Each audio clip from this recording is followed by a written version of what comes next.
Hello guys, ang dami naming tulingan. Oh.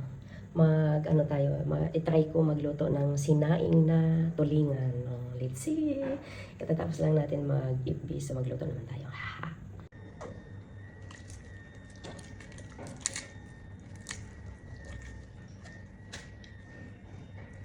Tanggalin natin yung buntot.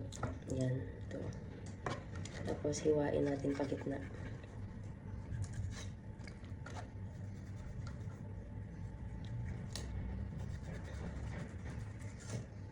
Tanggalin na natin.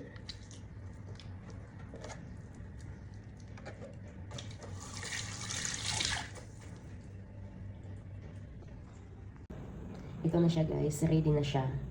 Binubukan ko na siya ng asin, bawat isang isda, kasi yan yung nakita ko sa YouTube. Gaya-gaya lang. Let's see. Kaya wala man tayo baboy nga taba guys, beef na lang ang atong gamiton. Gagamit tayo ng beef nito sa ilalim. Kasi pwede naman siya beef or taba ng baboy. Tapos bago natin ilagay ang tulingan. Bali, ipaibabaw natin yung tulingan sa beef.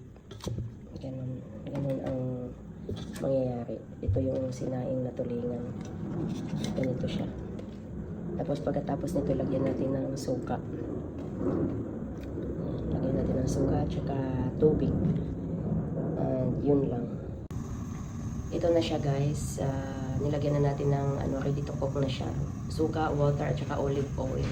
Tapos lakasan muna natin yung apoy. Pag kumulo na, saka na natin slow fire. Lutuin natin ng 2 to 3 hours po. Tingnan nyo guys, 2 hours mahigit na po siya. Kasi marami pa rin tubig. So hindi pa natin siya unang gawa nga ng dapat siya yung konti na lang dapat yung sabaw niya. So continue pa tayo sa pagsaing.